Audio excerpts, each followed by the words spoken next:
ஏசாயா 8ஆம் அதிகாரம் 1ஆம் வசனம் முதல் 22ஆம் வசனம் வரை. பின்னும் கர்த்தர் என்னை நோக்கி, நீ ஒரு பெரிய பத்திரத்தை எடுத்து மனுஷன் எழுதுகிற பிரகாரமாய் அதிலே மகேர் சாலால் அஷ்பாஸ் என்று எழுது என்றார். அப்பொழுது நான் உண்மை உள்ள சாட்சிக்காரராகிய ஆசாரியனான உரியாவையும் எபேரெகியாவின் குமாரனான சகரியாவையும் அதற்கு சாட்சிகளாக வைத்து கொண்டேன். நான் தீர்க்கதரிசியானவளைச் சேர்ந்தபோது அவள் கர்ப்பவதி ஆகிய ஒரு குமாரனை பெற்றாள். அப்பொழுது கர்த்தர் என்னை நோக்கி, மகேர் சாலால் அஷ்பாஸ் என்னும் பெயரை அவனுக்கு இடு. இந்த பாலகன் அப்பா அம்மா என்று கூப்பிட அறியும் முன்னே தமஸ்குவின் ஆஸ்தியும் சமாரியாவின் கொள்ளையும் அசிரியாவின் ராஜாவுக்கு முன்பாக கொண்டு போகப்படும் என்றார். பின்னும் கர்த்தர் என்னை நோக்கி, இந்த ஜனம் மெதுவாய் ஓடுகிற சீலோவாவின் தண்ணீர்களை அசட்டை பண்ணி ரேத்சீனையும் ரெமலியாவின் குமாரனையும் சார்ந்து சந்தோஷிக்கிறபடினால், இதோ ஆண்டவர் வல்லமையுள்ள திரளான ஆற்று நீரை போன்ற அசிரியாவின் ராஜாவையும் அவனுடைய சகல ஆடம்பரத்தையும் அவர்கள் மேல் புரள பண்ணுவார். அது அவர்களுடைய ஓடைகள் எல்லாவற்றின் மேலும் போய் அவர்களுடைய எல்லா கரைகள் மேலும் புரண்டு யூதாவுக்குள் புகுந்து பிரவாகித்து கடந்து கழுத்து மட்டும் வரும் என்றார்.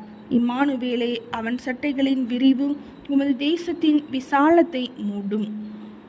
ஜனங்களே, நீங்கள் கூட்டம் கூடுங்கள், முறியடிக்கப்படுவீர்கள். தூர தேசத்தாராகிய நீங்கள் எல்லாரும் செவி கொடுங்கள், இடை கட்டி கொள்ளுங்கள், முறிந்தோடுவீர்கள்.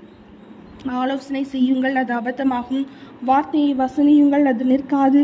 தேவன் எங்களோடு இருக்கிறார். கர்த்தருடைய கரம் என்மேல் அமர்ந்து அவர் என்னோடனே பேசி, நான் இந்த ஜனத்தின் வழியிலே நடவாதபடி எனக்கு புத்தி சொல்லி விளங்கினதாவது, இந்த ஜனங்கள் கட்டுப்பாடு என்று சொல்லுகிறது எல்லாம் நீங்கள் கட்டுப்பாடு என்று சொல்லாமலும், அவர்கள் பயப்படுகிற பயத்தின்படி நீங்கள் பயப்படாமலும் கலங்காமலும் சேனைகளின் கர்த்தரையே பரிசுத்தம் பண்ணுங்கள். அவரே உங்கள் பயமும் அவரே உங்கள் அச்சமுமாய் இருப்பாராக. அவர் உங்களுக்கு பரிசுத்த ஸ்தலமாய் இருப்பார். ஆகிலும் இஸ்ரவேலின் 2 கோத்திரத்திற்கும் தடுக்களின் கல்லும் இடறுதலின் கண்மலையும் எருசலேமின் குடிகளுக்கு சுருக்கும் கண்ணியுமாய் இருப்பார். அவர்களில் அநேகர் இடறி விழுந்து நொறுங்கி சிக்கொண்டு பிடிபடுவார்கள். சாட்சி ஆகமத்தை கட்டி என் சீஷருக்குள்ளே வேதத்தை முத்திரையிடு என்றார்.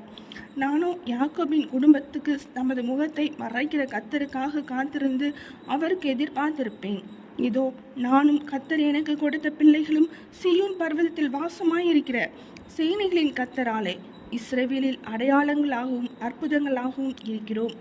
அவர்கள் உங்களை நோக்கி, அஞ்சனம் பார்க்கிறவர்களிடத்திலும் முணு என்று ஓதுகிற குறிகாரிடத்திலும் விசாரியுங்கள் என்று சொல்லும்போது, ஜனங்கள் தன் தேவனிடத்தில் விசாரிக்க வேண்டியதல்லவோ?